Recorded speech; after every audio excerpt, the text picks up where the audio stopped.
¿Quién es ese señor? ¿No sabes quién es? Es el buen padre. Sí, es uno de los fundadores de los Sagrados Corazones. ¿Conoces su historia? No, pues escucha, que te la contamos. Pedro Caudrin nació en Francia, en un pueblecito llamado Cousset-les-Bois, el 1 de marzo de 1768, y fue bautizado ese mismo día, en la iglesia de San Martín. Sus padres eran labradores y tuvo muchos hermanos. Pedro pasaba las vacaciones con su tío y padrino, que era vicario de Cromil, una parroquia cercana a su pueblo. Fue él quien le preparó para recibir la primera comunión, a los 11 años. Con 17 años se mudó a Poitiers, una ciudad más grande, para estudiar en la universidad filosofía y teología. En 1789, cuando tenía 21 años, entró al seminario, justo cuando estaba comenzando la Revolución Francesa, y eso trajo muchas dificultades para el pueblo, para la iglesia y, por supuesto, para él.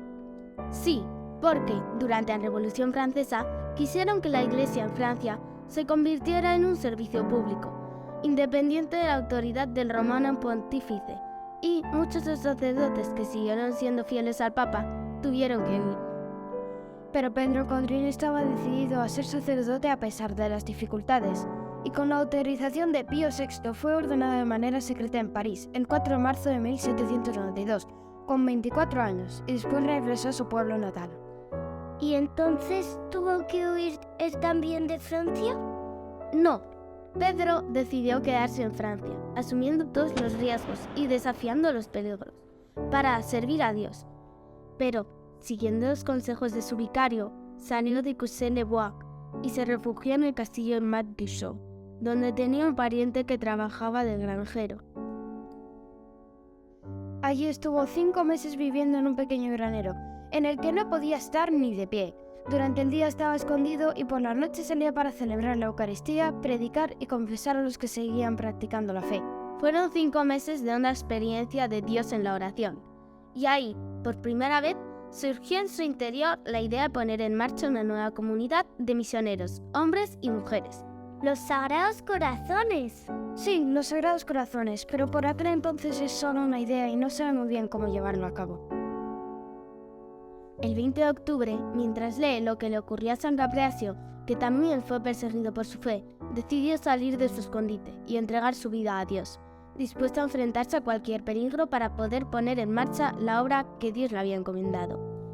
Abandonó el castillo sin nada y emprendió el camino hacia Poitiers.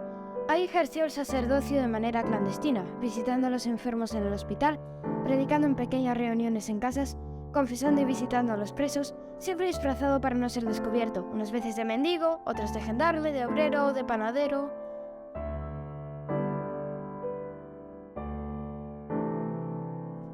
Es en esta época cuando conoce a Henrietta Aimée de Chevallovic. Henrietta Aimée, ese nombre me suena. ¡La buena madre! Eso es, la buena madre. Enriqueta era una joven noble que había vivido una vida cómoda y superficial, hasta que llegó la Revolución Francesa. Entonces ella también decidió permanecer fiel a la Iglesia de Roma y ayudar a los sacerdotes que no huyeron. Por eso, las metieron a ella y a su madre durante un año en la cárcel. Y fue en esas duras condiciones cuando Enriqueta comenzó a acercarse más a Dios. Cuando recuperó la libertad era otra persona distinta, dedicada al servicio de los demás y a la oración. Fue en ese momento cuando conoció a Pedro Caudrin, que se convirtió en su guía y confesó. Animada por él, ingresó en un grupo de adoración eucarística y sintió que ese era su lugar, junto al sagrario. Siguiendo el consejo de Pedro Caudrin, Enriqueta se convierte en la superiora de un grupo de jóvenes mujeres, que se hacían llamar las solitarias. Aquí está ya el germen de la futura congregación. Es en este momento cuando Enriqueta y Pedro toman la decisión de avanzar en su misión de crear una nueva comunidad religiosa.